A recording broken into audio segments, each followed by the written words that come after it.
Buenas tardes con todos. Voy a Doctora, pasar a tomar lista. Buenas tardes, chicos. Por favor, atentos.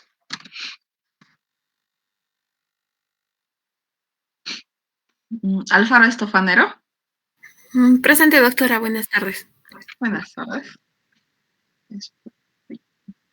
Papá Solarico. Presente, doctora. Buenas tardes. Buenas tardes. Calizaya Mamani. Presente, doctora. Buenas tardes. Buenas tardes. Calla Ticona. Presente, doctora. Buenas tardes. Buenas tardes. Callata Chambi. Callata Chambi. Carcausto Álvarez. Buenas tardes, doctora. Presente. Buenas tardes. Cari Mamani Yoni. Buenas tardes, doctora, presente. Buenas tardes. Casilla Paredes. Presente, doctora, buenas tardes. Carita Kea. Presente, Buenas tardes. Chalco Taca. Presente, doctora. Buenas tardes. Chipana Anca. Chipana Anca. Cuevas Condori Yusat. Presente, doctora. Buenas tardes. Buenas tardes. Utipa Chama. Presente, doctora. Buenas tardes. Buenas tardes. Utipa Cela. Presente, doctora, buenas tardes. Buenas tardes. Flores Mamani. Buenas tardes, doctora, presente. Buenas tardes. Guarachi Laurente. Presente, doctora, buenas tardes. Buenas tardes. Itolarico Dina. Presente, doctora. Buenas tardes. Buenas tardes. Itusa Cacawa. Presente, doctora. Buenas tardes. Buenas tardes. Llanos Mamani. Presente, doctora. Buenas tardes. Buenas tardes. López Rosas. Presente, doctora. Buenas tardes. Buenas tardes. Luicho Tipo. Presente, doctora, buenas tardes. Buenas tardes. Machaca Calcina. Aunque Machaca Calcina ya no están en la lista. Maldonado Visa.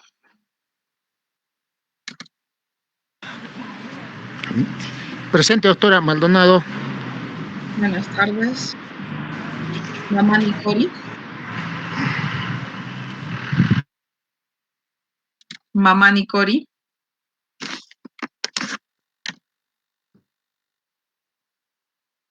Mamani.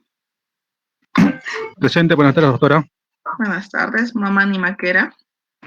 Presente, doctora, buenas tardes. Buenas tardes. Mamani Quispe. Presente, doctora, buenas tardes. Buenas tardes. Mamani Ticona. Presente, doctora. Buenas tardes. Buenas tardes. Mamani Charico. Presente, doctora. Buenas tardes. Buenas tardes. Maquera Encinas Esmeralda. Presente, doctora. Buenas tardes. Maquera Encinas Fabiola. Buenas tardes, doctora. Presente. Meneses Pampa. Presente, doctora. Buenas tardes. Okay. Ojeda Saavedra. Presente, doctora. Buenas tardes. Buenas tardes. Olazábal Mamani. Olazábal. Olazábal, presente, doctora. Buenas tardes, doctora. Presente. Buenas tardes. Ortiz Quispe. Presente, doctora. Buenas tardes. Buenas tardes. Paxi Carcausto. Paxi Carcausto. Arimarca. Presente, doctora. Buenas tardes. Buenas tardes. Perca Olarte. Buenas tardes, doctora. Presente.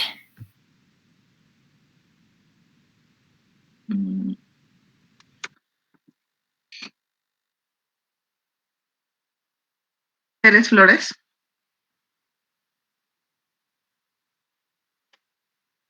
Pérez Flores. Penta Pinto.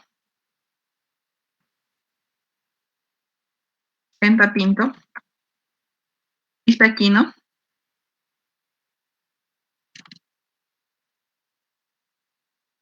Ispequino. Ispumpiri. Presente, doctora. Buenas tardes. Buenas tardes. Ramos Gutiérrez. Ramos Gutiérrez. Reina Quiñones. Buenas tardes, doctora. Presente. Buenas tardes. Rodríguez Calizaya. Buenas tardes, doctora. Presente. Buenas tardes. Rojas Chambilla. Rojas Chambilla. Sucahuayata. Presente, doctora. Buenas tardes. Buenas tardes. Bueno, Grisel, que sí están. Vélez Durán. Vélez Durán. Vilca Guaquira. Presente, doctora. Buenas tardes. Buenas. Y Quispe Sang. Buenas tardes, doctora. Presente. Buenas tardes. Muy bien. ¿Yusak? Sí, doctora. Mi compañero José me dice que no tiene su micro, pero sí escribió por el chat. Paxi Carcausto. A ver. Ya. Sí, es cierto. Sí, gracias, doctora. Ok. ¿Alguna persona que haya llegado tarde o que no haya leído su mensaje? Nadie más, ¿no? Listo, muy bien. Entonces vamos a comenzar ya con lo que es la unidad 2. El día de hoy vamos a hablar de nódulo tiroideo y también un poco de lo que es cáncer de tiroides, ¿ya? Entonces voy a compartir pantalla.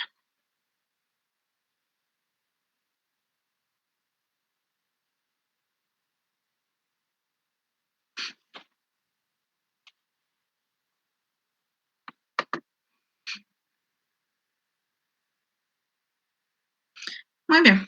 Entonces, el tema de nódulo tiroideo es un tema bastante común. Siempre, durante toda su vida como médicos, van a encontrar pacientes con nódulos tiroideos. Aún es más frecuente aquí en la ciudad de Puno. Vamos a ver por qué razones. A ver, dentro de su epidemiología, vemos que los nódulos palpables, o sea, cuando uno le hace un examen a un paciente, pueden encontrarse aproximadamente casi en el 4% de la población. Usualmente es mayor en mujeres, ¿no? Casi en una proporción de 4:1. En el caso de los niños, la prevalencia es mucho menor y va aumentando conforme van aumentando más la edad. En la ecografía, si hacemos ecografía de tiroides a todas las personas, podemos encontrar nódulos casi hasta un 50% de la población. Por consiguiente, hacerle ecografías a todos no es lo más sensato. Usualmente se le debería hacer a personas con factores de riesgo para nódulos tiroideos o para cáncer de tiroides principalmente. Y también, bueno, siempre hacer un examen de tiroides. Hay mayor prevalencia a más edad, como les he mencionado, y también hay más prevalencia si este paciente sufre de sobrepeso o sufre de obesidad. Así que ese también es un factor de riesgo muy importante. Siempre es importante, cuando nosotros vemos un paciente con un nódulo, preguntar algunos síntomas y algunos antecedentes para diferenciar si este nódulo o estos nódulos van a ser probablemente benignos o van a ser malignos. Dentro de lo que tenemos que preguntarle a un paciente siempre son los antecedentes familiares. Si, por ejemplo, tiene antecedentes de familia que han tenido bocios o nódulos benignos y que residen en áreas de bocio endémico, pues las posibilidades de que esto sea benigno es mayor. Recordemos que toda la sierra son áreas de bocio endémico, o han sido áreas de bocio endémico, porque con la legislación para añadir yodo en toda la sal, eso ha ido disminuyendo y casi ya desapareciendo. ¿Cuándo va a ser más probable que sea maligno? Cuando hay antecedentes de cáncer medular, que es un tipo de cáncer de tiroides, que vamos a verlo. Cuando ha habido radiación por alguna lesión en cabeza o cuello, si el crecimiento de este nódulo ha sido rápido o ha sido reciente, si el paciente no presenta ronquera, disfagia o obstrucción. En cuanto a las características físicas, es más probable que sea benigno si es una mujer de edad avanzada, si es un nódulo blando, la palpación, y si hay varios nódulos. En el caso, para ver si es probablemente maligno, si es un nódulo en un niño, un adolescente, es más probable que sea maligno. Y también siempre los varones tienen una mayor predisposición también a las lesiones malignas. De igual forma, si es un nódulo solitario, firme, que tiene una clara diferenciación con el resto de la tiroides, también es más probable que sea maligno. Además de eso, si es que vemos parálisis de cuerdas vocales, ganglios linfáticos, metástasis, también nos vamos a lesiones malignas. Algunos exámenes que podemos pensar para que sea benigno, si es que hay un título alto de anticuerpos antitiroideos, nos podría indicar que es benigno. Para este caso raro, que es el cáncer medular de tiroides, que en realidad es un cáncer raro de tiroides, los niveles de calcitonina nos podrían indicar que puede ser un cáncer de tiroides. Lo que son los niveles de tiroglobulina no nos ayudan para diferenciar que algo sea benigno o algo sea maligno. En estos casos no tiene sentido pedirlo. Probablemente va a ser benigno si es que en la gamografía nosotros vemos un nódulo caliente, y va a ser maligno si es que hay un nódulo frío. En la ecografía, como vamos a ver, usualmente lo que son quistes puros sin nada de sólido, son benignos. Pero si hay lesiones sólidas o complejas, pueden ser, es más probable que sean malignos, pero no al 100%. Igual, la biopsia, que vamos a ver cuáles son sus resultados. Y también, en algunos casos, se puede dar levotiroxina para el tratamiento de los nódulos, para suprimir un poquito los niveles de TSH. Si hay una regresión del nódulo, lo más probable es que sea benigno. Y si no hay nada de regresión, nos vamos más hacia la posibilidad que sea un nódulo maligno. Esto a grandes rasgos, ¿no? Lo que vamos a ver es más o menos cómo se deberían manejar estos nódulos tiroideos. Ya de antemano les digo que cada vez que ustedes tengan un paciente con nódulo tiroideo, lo que tienen que pedir es TSH y una ecografía de tiroides. Eso es lo más importante. De eso vamos a partir. Esas dos cosas son las que ustedes tienen que solicitar y con las que tendrían que mandar a un paciente a la especialidad. Ahora, no se recomienda ni mandarles de cero ya con calcina ni anticuerpos anti-TPO de rutina. Solo si sospecháramos que hubiera un cáncer medular de tiroides, de repente tiene familiares con cáncer medular de tiroides, en ese caso sí. O si tiene familiares con Hashimoto o enfermedad de Graves, también podremos pedirle anticuerpos. Pero si no hay tanta la sospecha, podemos esperar. Entonces, esto es básicamente cómo vamos a manejar el nódulo. Es muy importante que encontremos el anamnesis de los antecedentes familiares, la exploración física, que veamos la ecografía. En la bioquímica, como les digo, principalmente siempre es TSH y solo T4 libre. En algunos casos, pedir anticuerpos y calcitonina. Entonces, si tu TSH sale normal, lo que vamos a ver es si este nódulo va a necesitar o no va a necesitar una biopsia, que lo vamos a ver en las siguientes diapositivas. Si la TSH sale disminuida, quiere decir que el paciente tiene hipertiroidismo, ¿sí? Ya lo hemos visto en el último seminario. Y en esos casos, si bien nos ayuda la ecografía, tenemos que complementar con una gamografía de tiroides. Si alguno de estos nódulos es un nódulo frío, lo vamos a mandar de todas maneras a una biopsia. Y si es un nódulo caliente, significa que ese nódulo es el que está produciendo el hipertiroidismo y lo más probable es la posibilidad de que le demos yodo radioactivo o que vaya a cirugía. Si la TSH está aumentada o hay anticuerpos antiperoxidados positivos, lo más probable es que este paciente tenga una tiroiditis Hashimoto. De todas maneras, si la TSH está aumentada, siempre hay que ver la ecografía de tiroides. Aquí también hay otro algoritmo de la Asociación Americana de Tiroides. Como les digo, lo más importante es una buena ecografía, ¿ya? Porque de acuerdo a esta ecografía, sobre todo esto si la TSH es normal o está elevada. Lo que nosotros tenemos que ver es el patrón que tiene el nódulo en ecografía. Puede tener un patrón de alta sospecha, de riesgo intermedio, de bajo sospecha, de muy baja sospecha o un patrón benigno. De acuerdo a eso, vamos a ver el tamaño del nódulo y se recomienda, de acuerdo a eso, mandar la biopsia. Cuando es un nódulo con muy baja sospecha, solamente se manda biopsia cuando tiene más de 2 centímetros. Si es de baja sospecha, cuando tiene más de 1.5 centímetros. Y si tiene alta sospecha o es un riesgo intermedio, cuando tiene más de 1 centímetro. ¿Ya? Recuerden que los nódulos menores de 1 centímetro usualmente no se mandan a biopsia porque son mucho más complicados de biopsiar, ¿ya? Por norma general, no deberíamos mandarlos todavía a biopsia. Una vez que se le ha hecho la biopsia, nos van a dar un resultado que se llama un resultado de citología. Porque la biopsia que nosotros le mandamos a hacer no es una biopsia como sacarle todo la tiroides, solamente una biopsia por aspiración con aguja fina. Con una aguja se saca un poquito de la muestra, se lo extiende en una lámina y eso se lo manda al patólogo. Lo único que va a ver el patólogo son células. Y de aquí el patólogo nos va a informar en un sistema que se llama sistema de Bethesda, ¿ya? El 1, que es que no hemos mandado suficiente muestra. 2, que es benigno. El 3, que es dudoso, no se sabe muy bien cuál es el comportamiento. El 4, que puede ser una lesión folicular. El 5, sospechoso. Y el 6, que es altamente probable de cáncer. Entonces, estos son los patrones ecográficos, ¿ya? Habíamos dicho que va desde el benigno, 100% benigno, que es este. Es un quiste. Nosotros en la ecografía lo vemos totalmente hipoecogénico porque está lleno de agua. Cuando es solamente quiste, es al 100% benigno y por consiguiente, si vemos aquí en nuestro algoritmo, no va a requerir ningún tipo de biopsia, ¿ya? Entonces, este tipo de lesiones que son quistes, o sea, solamente agua, no se mandan a biopsia. Los que son de muy baja sospecha son aquellos que son como estos, ¿no? Como unas esponjas, espongiformes, cuando son parcialmente quísticos, o cuando la poca cantidad que tienen de sólido, pues no tienen ninguna característica de malignidad. Ecográficamente, para que nosotros pensemos en malignidad, el nódulo tendría que tener características de ser hipoecogénico, o sea, más oscuro que la tiroides, tener márgenes irregulares, microcalcificaciones, ser más alto que ancho, es decir, que esta proporción, esto significa la altura y esto es el ancho. O sea, que esto sea más alto que esta parte, ¿no? Eso significa que es algo malo o algo sospechoso.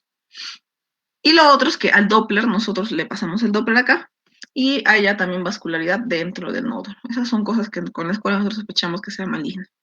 Entonces, en muy baja sospecha, como ven acá, este es un nódulo hiperecoico o isoecoico o parcialmente quístico con un área sólida.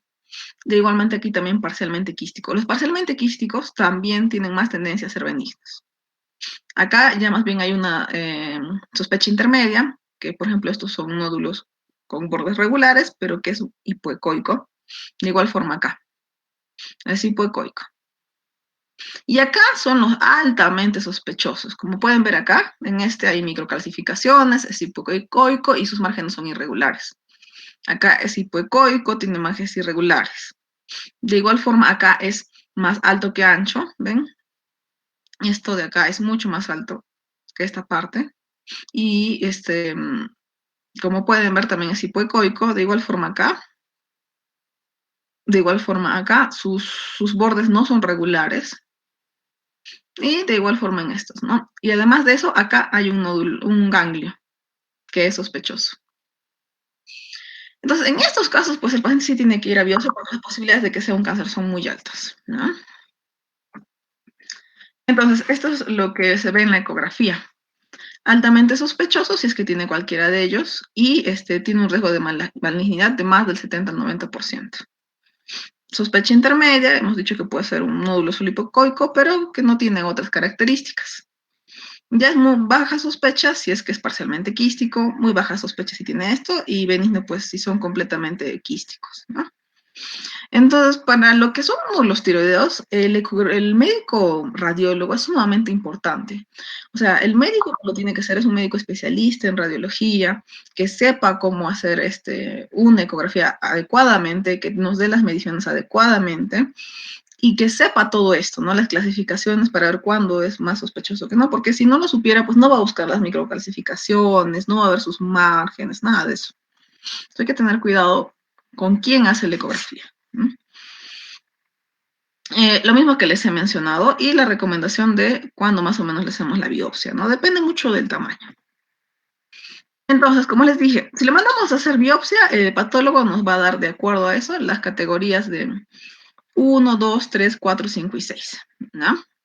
Y eso es, ¿no? Que no hay diagnóstico, benigno, atipe de significado incierto, neoplasia folicular o sospecha de neoplasia folicular, sospechoso de malignidad y maligno. Entonces, a grandes rasgos, el 4, 5 y 6, estos se mandan a operar, ¿no? Estos se tienen que mandar a operar. Obviamente el benigno no se hace nada, solamente le hacemos su observación, o se le puede dar tratamiento con levotiroxina, dependiendo de cómo estén sus exámenes del paciente. Que es la categoría que es la más problemática en realidad, porque cuando no se saca suficiente muestra hay que esperar nuevamente unos 3 meses para volver a mandar a biopsia. Y el 3 también hay que hacer un seguimiento y probablemente hay que volver a repetir la biopsia, ¿no? Porque eso es de determinación incierta. Entonces, ¿cuándo vamos a mandar a operar a un paciente que tiene un nódulo? En los nódulos Bethesda 1, o sea, los que no han salido suficiente muestra, pero que tenemos sospecha de que es un cáncer, o sea, su ecografía es altamente sugerente de malignidad, y ha aumentado de tamaño en el seguimiento, pues hay que mandarlos a operar. Ahora, la única razón por la que mandaríamos a operar un benigno es si es muy grande, más de 4 centímetros, lo ideal es de todas maneras mandarlo a operar, o si tiene síntomas compresivos, si el paciente tiene disnea o disfagia, debido al nódulo o a los nódulos que presenta. En el caso 3, si es que no podríamos volver a repetirle la biopsia, entonces mejor sería ya mandarlo a operar, pero también se puede simplemente observar. Y como les dije, en lo que son 4 y 5 y 6 siempre se van a mandar a operar, pero usualmente cambia. A veces no se saca toda la tiroides, se puede sacar solamente la mitad. Pero en general lo que ustedes tienen que saber es que se manda a operar. Muy bien, entonces hasta ahí es lo de nódulos, pero y de ahí cuando el paciente, digamos, sale con un diagnóstico de cáncer de tiroides, tenemos que ver cuál va a ser su tratamiento. Que lo vamos a ver a grandes rasgos también, porque tampoco es la idea de que ustedes sean especialistas en cáncer de tiroides, ¿no? En cuanto a su epidemiología, se estima más o menos que en el año 2022, más o menos en España, se diagnosticaron casi 6.040 pacientes, de los que aproximadamente más siempre van a ser mujeres en el caso de cáncer de tiroides.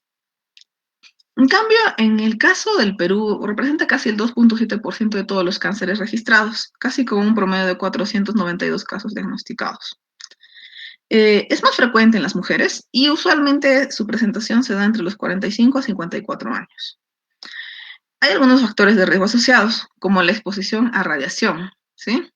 Que puede ser por radioterapia, digamos el paciente tenía algún tipo de cáncer en lo que es cuello y cabeza, alguna con tipo de contaminación ambiental, entre otros, ¿no? Ahora, también se asocia a algunos factores dietéticos, como la deficiencia de yodo, o al contrario, el consumo de alimentos bociógenos. Y de todas maneras es una enfermedad que se puede ver más en radiólogos, dentistas y electricistas, por el tipo de radiación que utilizan. Ahora, el problema es que en Puno, si bien no tenemos estadísticas muy claras, según lo que se puede observar, y probablemente los médicos oncólogos también les digan lo mismo, el cáncer de tiroides es muy frecuente, probablemente dentro de todos los cánceres que tenemos debe estar en el tercer o cuarto puesto aquí en nuestra región. Esto probablemente porque Puno ha sido una zona bociógena y viene bastante paciente con problemas de nódulos tiroideos. Los que han hecho prácticas ahora de endocrinos saben que por lo menos de nuestra consulta, entre 2 a 3 pacientes vienen con nódulos tiroideos y por lo menos alguno ya viene con un cáncer de tiroides ya operado o que recién se va a operar. Entonces, ¿cuál es la clasificación? El carcinoma papilar, que es el más frecuente, que tiene mejor pronóstico y afecta a mujeres en edad media, ¿no? Usualmente es multicéntrico en el 20% de los casos, o sea, hay varias zonas de la tiroides afectada. Su diseminación es usualmente por ganglios, por eso siempre hay que estar atento cuando nosotros hacemos examen de ver sus adenopatías. La forma de diseminación hematógena es mucho más rara. Tenemos también el carcinoma folicular, que es segundo frecuente. Y bueno, estos tumores son un poco más difíciles en nuestro caso por biopsia debido a que no se puede diferenciar. Tiene que hacerse con la biopsia de toda la tiroides. Porque la forma de ver si es benigno o es cáncer es viendo la cápsula del tumor, si hay invasión vascular o no. De igual forma es más frecuente en mujeres y es menos prevalente que el papilar, pero es un poco más agresivo, ¿no? Este tipo de carcinoma folicular, según la literatura, suele presentarse más en áreas de bocio endémico. Sin embargo, aquí en Puno, la mayoría de los cánceres que tenemos son de tipo papilar. Su diseminación usualmente es hematógena, a pulmón, hueso, cerebro. Y la linfática es mucho menos frecuente si lo comparamos con el tipo papilar. El tercero que tenemos es el medular, que es una neoplasia que va a derivar de las células parafoliculares productoras de calcitonina, ¿no? Es mucho más raro, representa entre el 1 al 2% del total de los carcinomas tiroideos y son de una agresividad intermedia.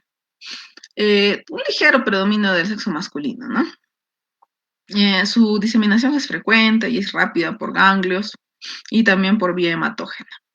Ahora, el carcinoma medular puede ser esporádico, o sea, que solo le pase a un miembro de la familia, pero también pueden ser hereditarios y están asociados a la neoplasia endocrina múltiple.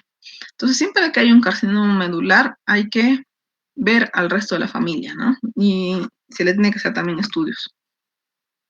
Y el carcinoma que es menos frecuente, pero que es mucho más agresivo, es el carcinoma anaplásico.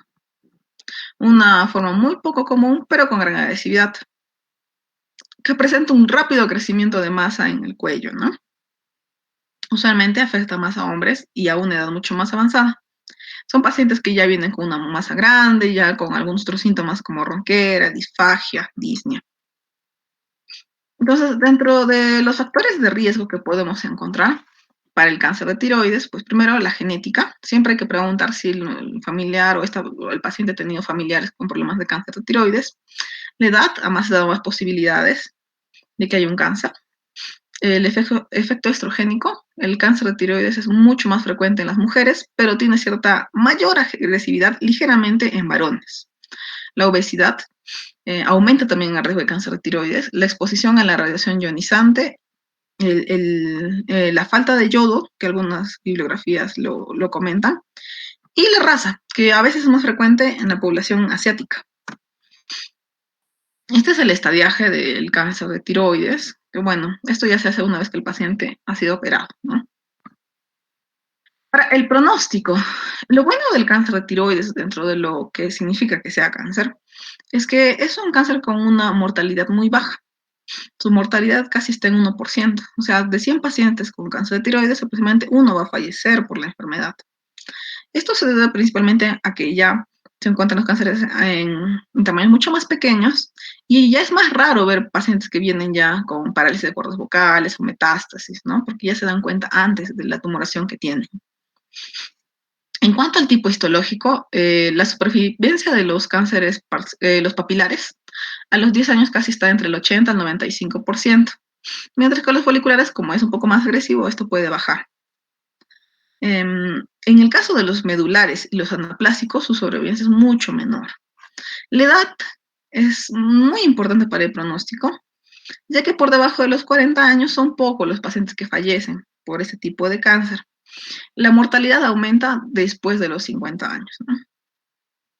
Y en lo que es el sexo, no parece tener tanta relevancia, aunque como les dije, hay ligeramente una cierta mayor agresividad, un peor pronóstico en los varones.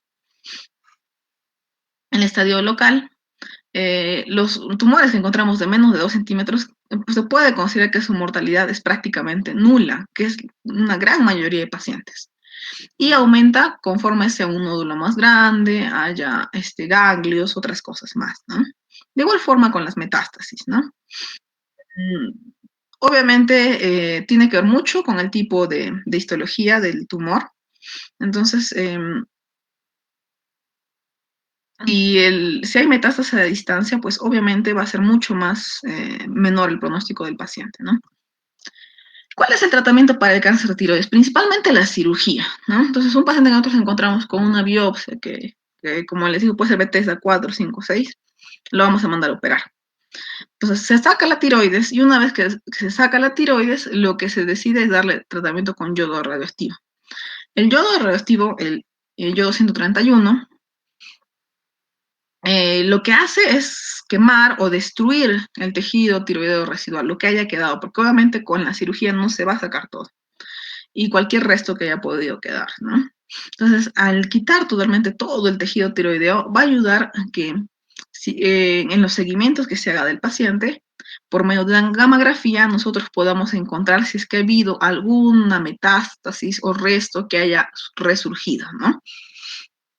Además de eso, como ya lo hemos visto en hipotiroidismo, la levotiroxina en estos casos se da a una dosis un poquito mayor para que esa TSH esté mucho más baja que un paciente que podría tener hipotiroidismo por otras causas. El tratamiento de la enfermedad localizada a veces puede ser con radioterapia solamente cuando, digamos, el tumor no se puede extirpar, digamos, es un tumor muy grande, y el cirujano no va a poder extirpar todo. A veces la radioterapia puede ayudar a disminuir el volumen del tumor, pero de todas maneras ya esos pacientes tienen un pronóstico malo. En el caso del cáncer de tiroides, el seguimiento es muy importante para evitar las recidivas.